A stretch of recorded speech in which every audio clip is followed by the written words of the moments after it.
Il sera prisonnier après le mandat.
Médias, beaux ambiants, finir les sur la bino bolingaka.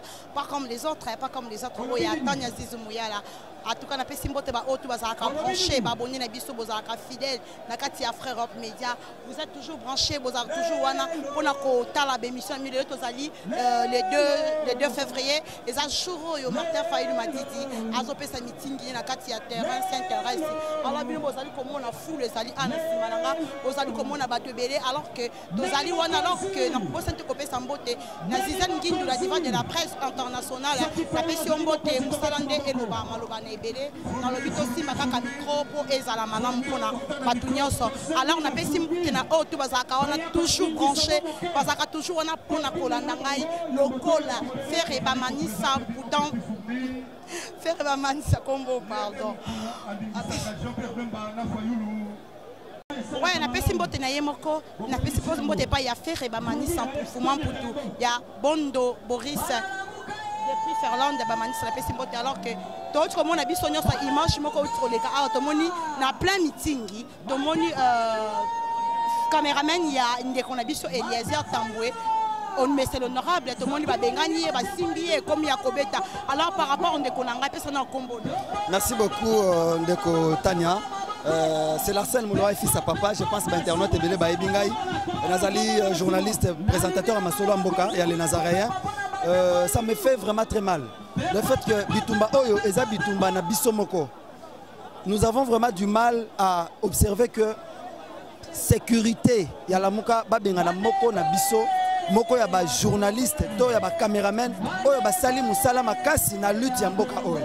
Aujourd'hui, ceux qui sont commis en alternance, tous les créneaux, ils sali de façon à savoir les heures ou magazine c'est connu de tout le monde. Mais ce n'est pas aujourd'hui qu'on remercie les caméramans de Lézère à niveau à Boy. Qu'on humilie, qu'on boit cahier, c'est comme si on n'a pas de valeur. Nous sommes venus vraiment parce que Martin Fayou Zaman Mboka. Donc il y a un meeting, il y a UDPS, il y a un meeting, il y a FC, il y a la Mouka, encore moins il y a bande de commissions parce que nous sommes en couleur politique. Nous sommes peuple, nous sommes derrière le peuple. Le travail que nous avons choisi, c'est pour donner l'information au peuple. Alors on nous interdit de donner l'information, de filmer, de prendre les images afin que l'internaute bazoie. C'est qu'on n'aime pas la diaspora, on bloque la diaspora pour qu'elle bazoie information. Donc ça nous a fait très mal puisque Awa Bitumbeza entre presse et sécurité. Je ne sais, nous allons vraiment faire les analyses pour comprendre vraiment ce qui se passe, puisque ça nous fait mal. Nous sommes journalistes à Nazaréens, nous sommes investigateurs, nous sommes information à caractère politique pour transmettre à Bandeko. Alors quand moi je viens ici, Mbongo agence méga nangai, la Moka ne même pas un franc. Je viens avec ma propre volonté pour le travail que j'ai choisi et on nous maltraite comme ça fait très mal. Ça fait très mal donc je pense que tous la famille, mais quand il y a des choses qui nous frappent, nous devons quand même le dire, ça ne fait pas du bien. Nous connaissons Martin Fayou, c'est un combattant, c'est un soldat. Lui-même de sa propre volonté, il ne peut pas accepter que Makamabo est salé. Puisque les magazines comme Yoapi et Souma Martin Fayou, jusqu'à ce jour, honorable Daniel Nani, honorable Eliezer, a Tindi, caméraman, pour agresser, ce n'est pas propre. Ce n'est pas propre. Il vient de m'appeler, n'a pas rapport, tout ce qui s'est passé, ça fait très mal au cœur. Donc nous compatissons avec notre bien-aimé qu'on a eu à maltraiter, je pense, bakolanda ba image, bisomyon sur te filmer yango, bandeko bakolanda comment le caméraman des airs a été maltraité. Parfois tam sous wabi que journaliste au milieu du village, au bisos toyebi. Parfois ndenge Eliazar aza mutayi de pes comme ebani yango parfois tam sous bagarre de esprit. Oui, je sais que ba bengana ba journaliste nyonso. Presse à guerre, la presse contre la sécurité. Mais quand on a pendé à art, il y a caméraman, il y a Eliezer. Parfois pour hasard, il y a deux pestes, parfois l'équipe. De Kotania, le problème, le caméraman d'Eliezer n'est pas venu avec une couleur politique quelconque. Il est venu d'abord comme Congolais. Voyez, il doit éviter d'abord de faire la tendance, parce qu'il y a une tendance dans le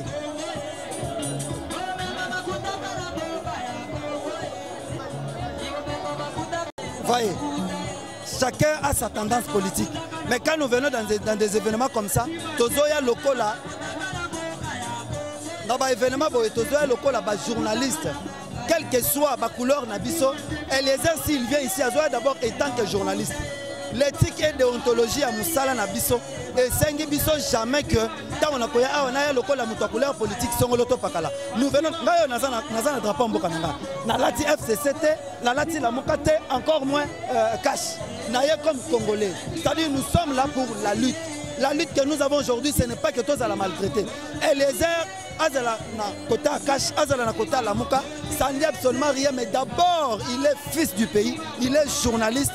Il a une couleur qui est universelle d'un Congolais, d'un journaliste investigateur qui est capable de transmettre l'information comme il se doit. Élément Eliezer, ceux qui ont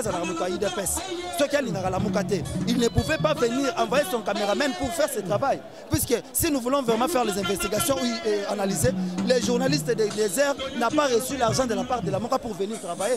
Azumba, agence Naye, Batindier sur terrain pour l'information à transmettre à mon diaspora. Donc moi je ne pense pas que ça peut être vraiment un débat de dire Eliezer Azamuto à opposition. Non, Eliezer Azamuto il y a cash, on n'en disconvient pas. Eliezer à cause de la Moutoua, la Mouka, on n'en disconvient pas. Mais prenons d'abord cette responsabilité de savoir que nous n'avons qu'une seule lutte. Le but que nous avons, c'est de faire notre travail et travailler dans Ndenga Bomoko de façon que le peuple se retrouve dans tout ce qu'ils font. Donc c'est tout ce que moi je peux dire par rapport à ça. Mais sinon, nous avons vraiment cassé ma casse. Nous avons vraiment cassé puisque Kota la Lelo, le Lengue quand les journalistes a commis le Kola et le Komoko Boyi. Tous les journalistes ne sont pas les mêmes. Nous avons des journalistes qui ne font que circuler les fake news sur la toile. Mais nous avons aussi des journalistes qui sont responsables, qui ont été sur le banc de l'école, qui aujourd'hui ont cette obligation-là de transmettre ou de faire l'évaluation de leurs travaux, de leurs études faites aux universités. Donc, ma soeur, nous devons quand même savoir que la lutte que nous avons et que l'œuvre de Dieu avance. Donc, c'est tout simplement ça. Merci beaucoup. Merci, merci na faire Bamanissa Fouman pour tout. Poto na poto. Merci na Jimmy Bamanissa. Merci na Boris Sibondo Bamanissa d'Opinus. Na pesi mbote na bango nyonso batu bazaki bo tozo continuer na kati émission na biso à suivre.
Bolami, Chambu Bolami, Chambu Bolami, Bola Kisa, Kinshasa Mobimba, Congo Mobimba, Kemoi et Bandeke pas la biso la Chambu, va vivre la biso. Et à Bogote, Tokobane Masolo la biso, na prière. Parce que Nzamba Moutadija Makamouné Oso, Simba Tokoleka, na hymne national. Ce qu'on peut aussi ici, hymne national, n'a pas ça l'introduction à Mouké, n'a présenté biso président Oyo Polaki. Avant Yemoko Ayebi Sabino, message Oyo Aliamo.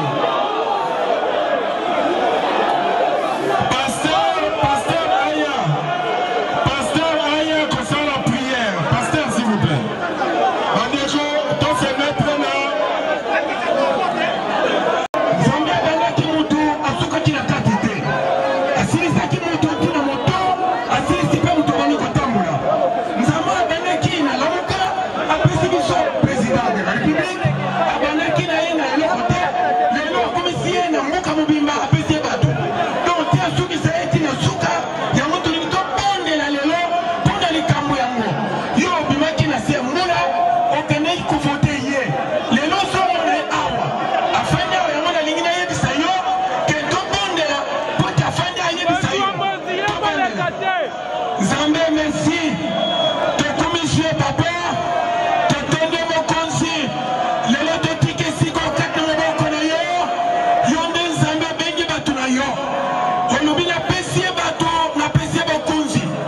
Mokonzi azanga batu, azalaka mokonzi te. Mokonzi nga mokonzi ya batu. Yango lendimi, ete lelo, mokile yoki, nila pamoni, ke mokonzi opesi, ne batu na ibasali yango. Balingi bayoka ye. Nzambe, maloba bakuyoka, efungula bango. Maloba bakuyoka, etelimisa bango. Maloba bakuyoka, eliakisa bango. Maloba bakuyoka Nzambe, echange, etaleli na bango, pesaleli na bango.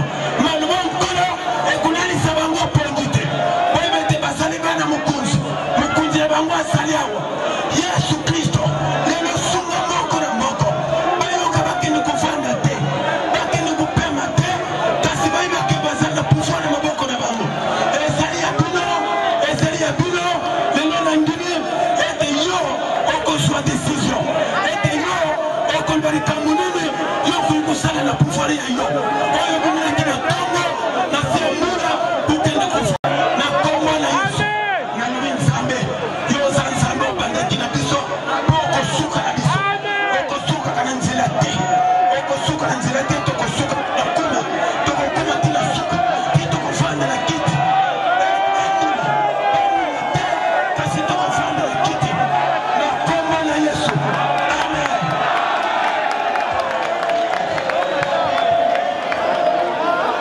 Bon, promettez-la, pasteur Maboko.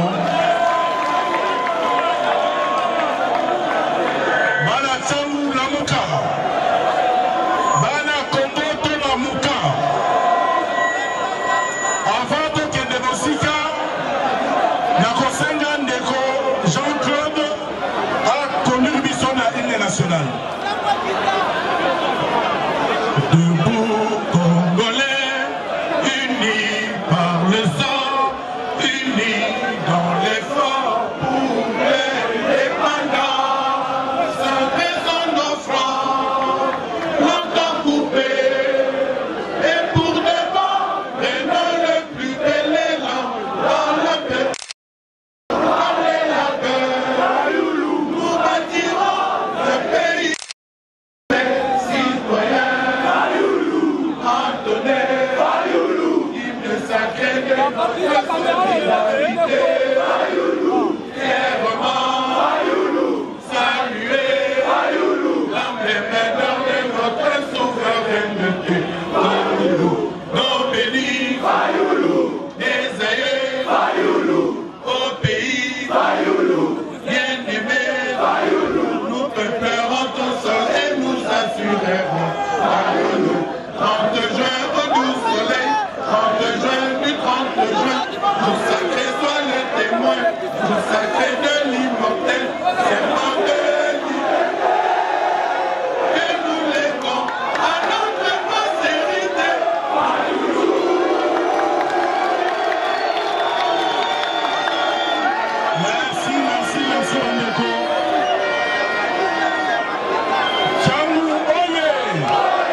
ya koyebisa bino ete lobi oyo euti koleka esali mibu mibale papa Etienne Tshisekedi akufaki.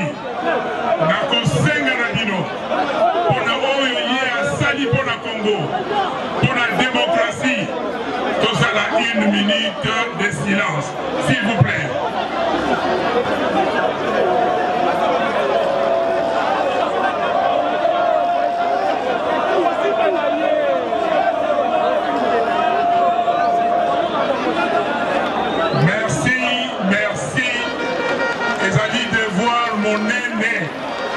Yamoto oyo alakisaki biso nzela ya demokrasi Etienne Tshisekedi wa Mulumba.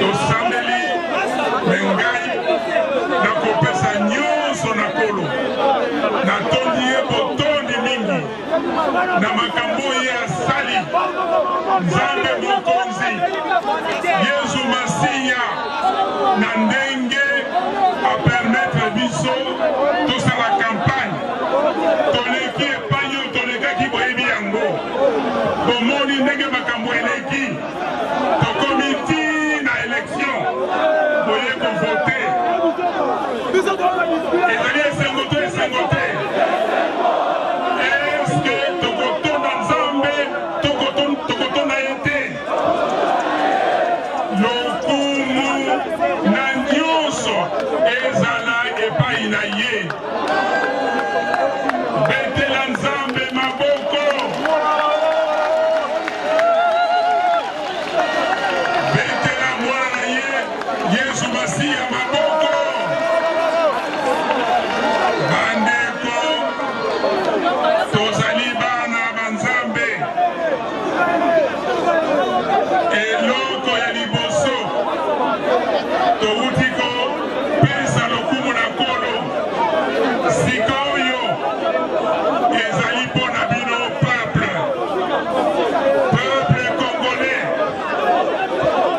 26 provinces nyonso ya Congo bino wana Kisasa lelo borepresente bango eza boye te nakopesa peuple congolais melesi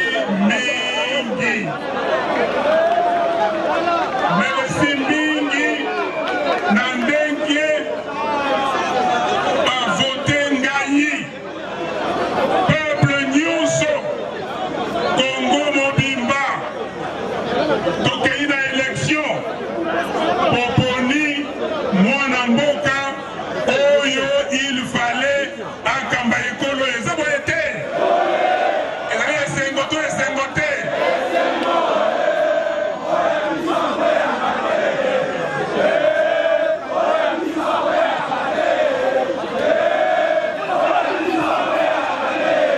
nayoki bino oyo ya bino akweyaka te oyo ya Nzambe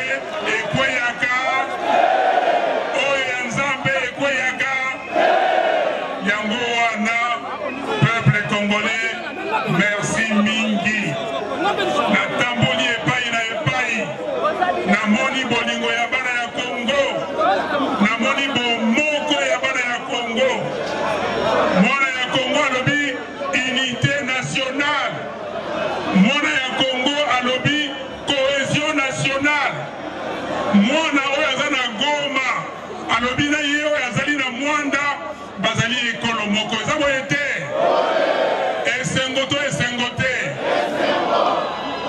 bandeko na ngai eloko nakoyebisa bino keba nao babengaka demoni ya division keba na demoni oyo ya tribalisme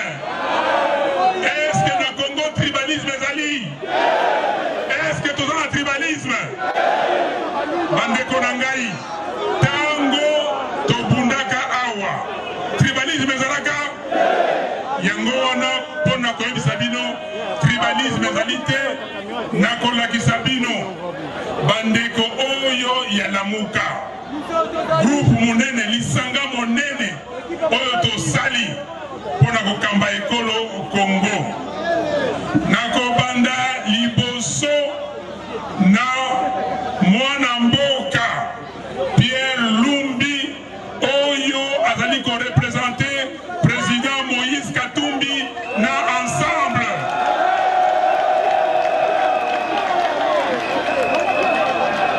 betela président Moïse Katumbi maboko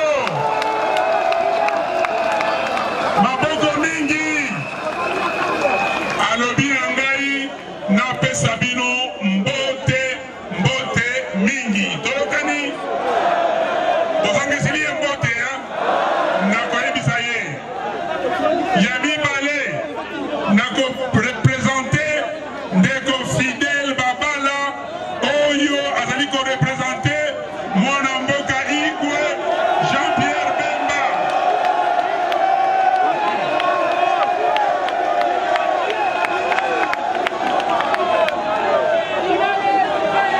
ya misato nakopresente professeur Kasongo oyo azali korepresente mwana mboka Adolphe Muzito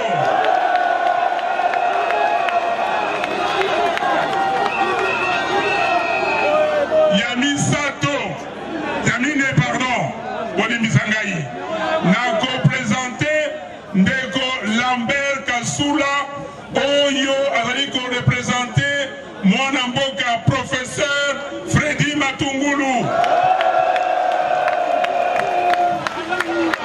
ya mitano nakopresente bino ndeko Lisanga Bonganga oyo azali korepresente sénateur Mabaya pona arc-en-ciel ndeko mosusu oyo azali na biso wa te me mwana mboka mwana makasi ndeko nakoya papa na ngai ndeko Antipas Mbusa Nyamwisi betela maboko nazali na liloba moko bomoni moto tosali na ye campagne mwana mboka mama na biso ya lokumu alobi na ngai vraiment ake mission ana mission ya biso ya lamuka po ye asala musala ndenge baninga mosusu bakosala me mama Bazaiba atindeli bino mbote mingi betela ye lisusu maboko esengo te ya kozala na mama ya lokumu alors moyen na présente bandeko nyonso te bobetela bandeko nyonso ya lamuka bazali awa maboko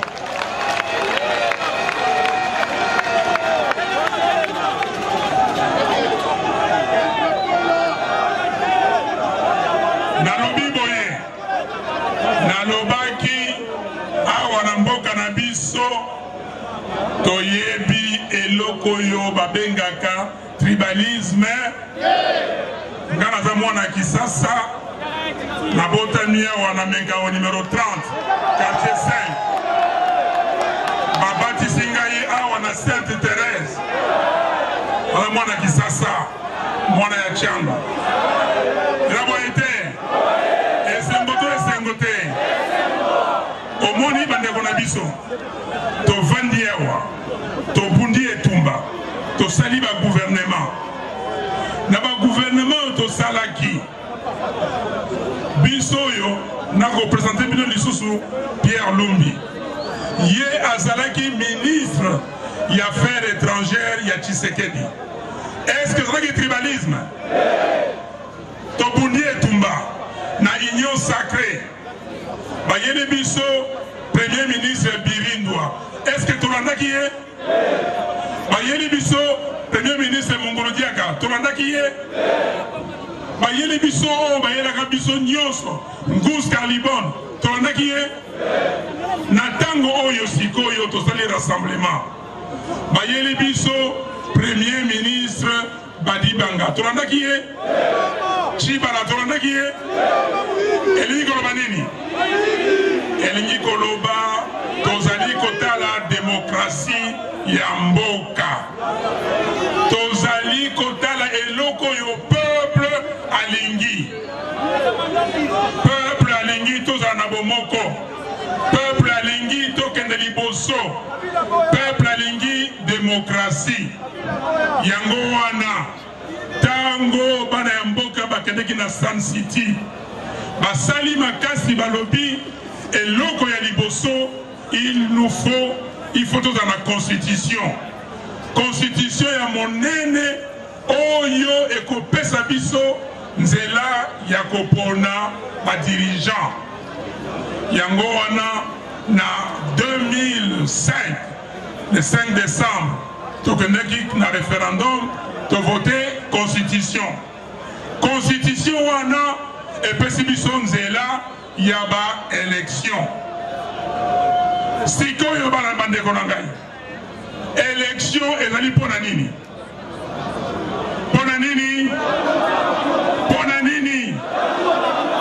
pona kopona bakonzi ya mboka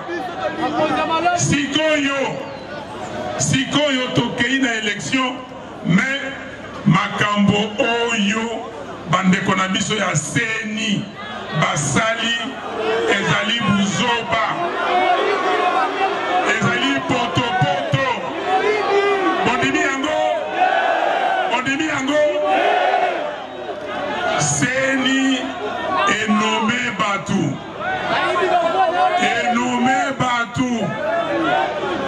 or que tokendeki na élection pona le souverain premier le peuple congolais a voté a élire Batonaye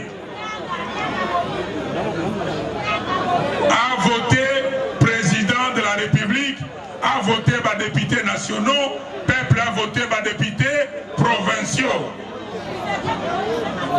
et comme Elibiso et comme Makambouya nomination Seni est nommé Batunabayango Tolobi bon Biso Totaliba démocrate donc il faut saisir cour constitutionnelle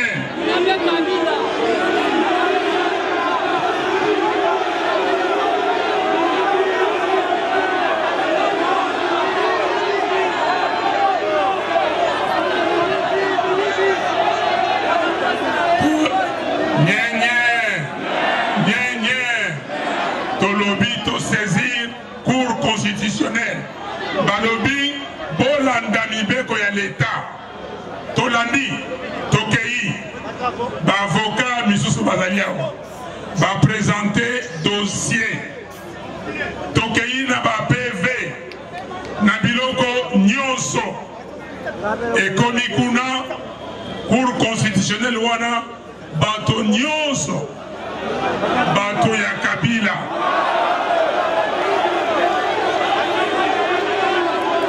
bato nyonso bato ya Kabila mais boyo kangai moko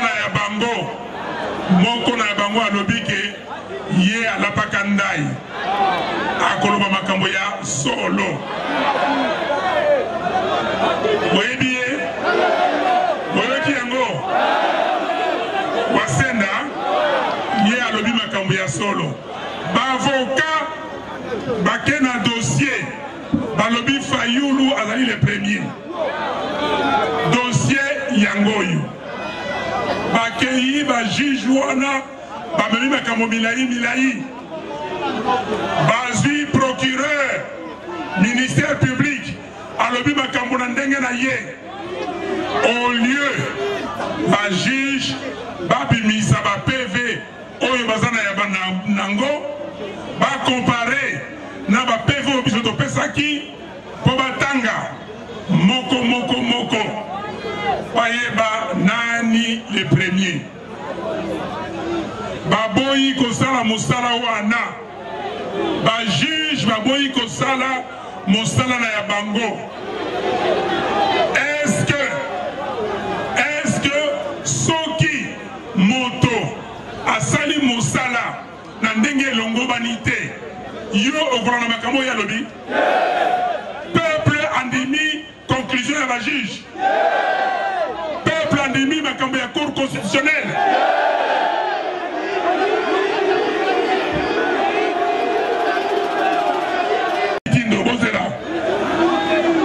Non, Minduki te. Minduki malobana bino. Minduki te. Mais bino moko bozali ba tsunami. Tokani na yoki bino bolembi. Bolembi parce que balingi ba de misabino. Est-ce que bogolemba? Bogolemba. Ata basali nyonso bino bovotaki nani président nani président nani président nzambe ayoka bino oyo nzambe atie moto moko te akoki kolongola yango eza boye te yango wana bandeko na ngai bandeko oyo ya cour constitutionnelle basali mosala mabe que Kabila atindi bango bakonfirme baresultat ya seni mais boyoka moko na bango alobi boye makambo oyo baavoka ya Fayulu balobi ezali ya solo alobi boye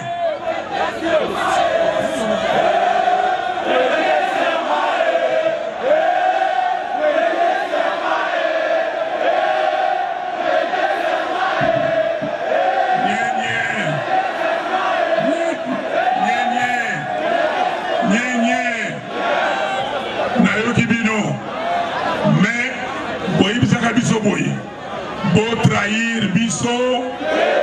trahir biso ngai na ko trahir bino te victoire ya peuple ezali victoire ya nga nazali soldat du lelo yo président élu eza boye te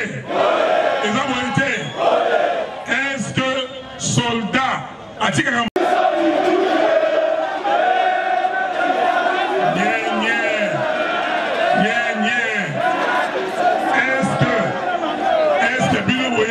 bino moko peuple congolais aleki munduki na makasi boyebi ke boleki minduki na makasi yango wana tolobi boye il faut tosala résistance tosala nini balobi na ngai boye balobi o main tendue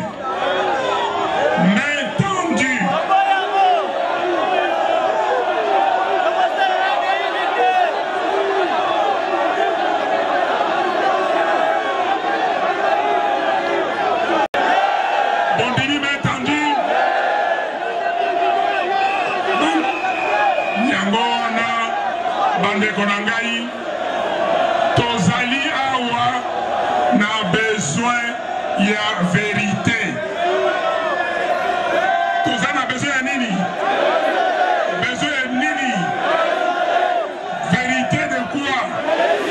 vérité de quoi oyo bino boponaki yende wana akozala président main tendue bazwaka yango soki ezali na peto est-ce que loboko ya bosoto okozwa yango est-ce que loboko ya bosoto tokozwa yango soki tozwi bokoloba nini towelaki ba poste eza boye te victoire oyo tozwaki ezali ya biso te ezali ya moto moko te ezali ya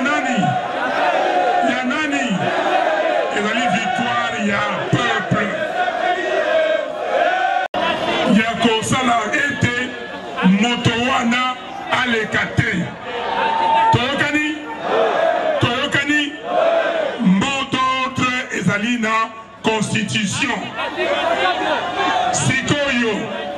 Sikoyo tolobi résistance pacifique. Meeting oyo na sali awa na kokende pe na province moko.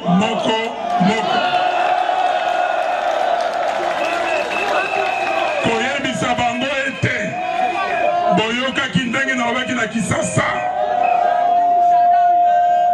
tondimi makambo oyo seni na cour constitutionnelle bandeko na ngai yango wana il faut boyokaka tokosala mikolo eza koya de temps en temps toza na programme monene tobanda kopesa ba mot d'ordre ya ba action pacifique toyokani mais mot d'ordre oyo eleki batu nyonso oyo eleki nyonso oyo tolobi résistance tolobi nini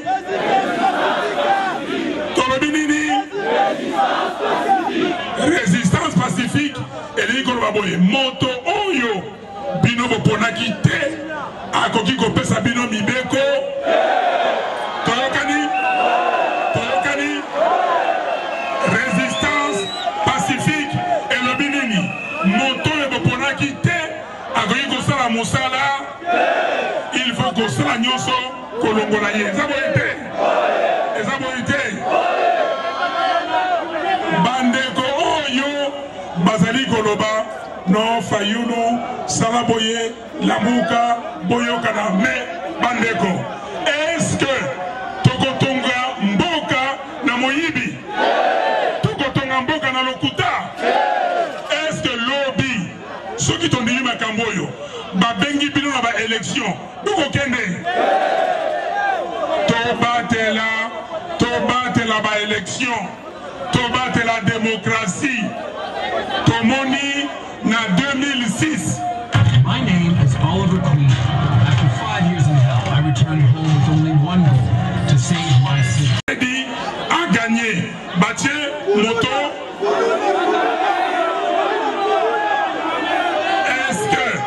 Est-ce que Mboka Leloyo ezali ya kobonga?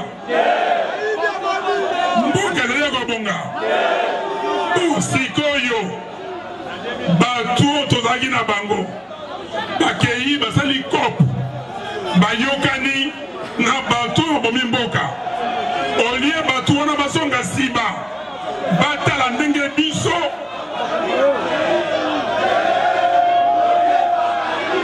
nyenye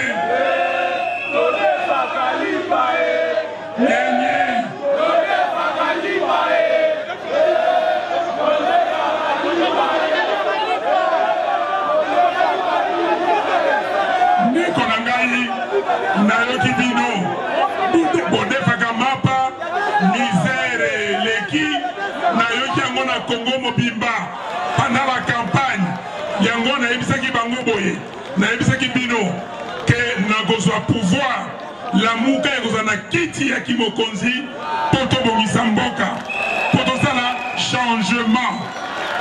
Est-ce que lelo oyo makambo oyo seni na cour constitutionnelle basali changement ekokota? Est-ce que changement ezali?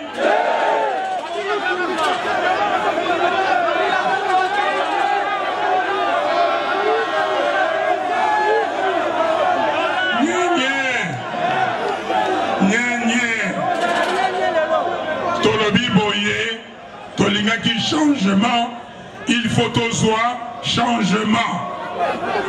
Tolobi que bato basangani pona ko boma mboka oyo pona ko bebisa likambo ya élection pona ko bebisa likambo ya démocratie pona ko bebisa ezaleli ya bana ya Congo tokolanda bango te oyo azali na motema pete azana caractère te ayebi ko résister te etali tozali bana ya Congo mboka oyo ezali mboka na biso il faut tobongisa yango il faut tosala nyonso mboka ebonga.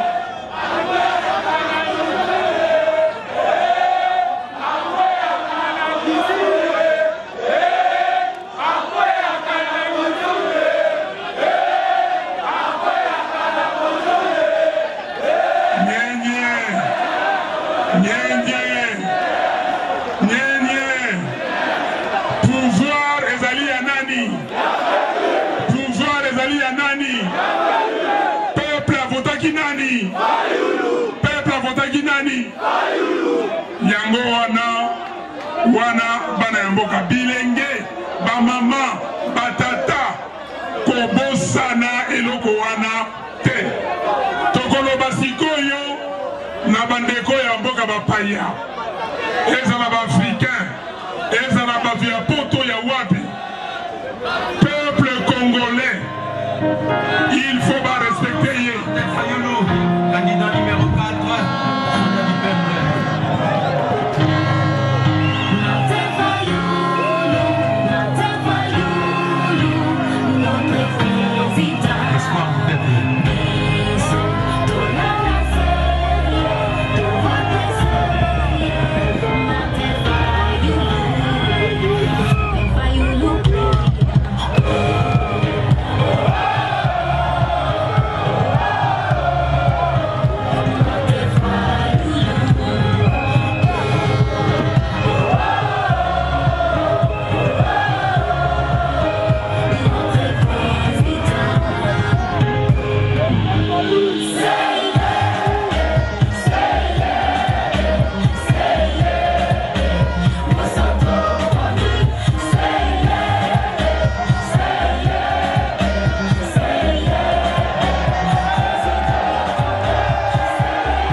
Merci mingi.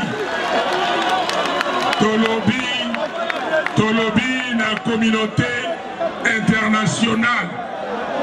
Tolobi na bango boye. Il faut pas respecter.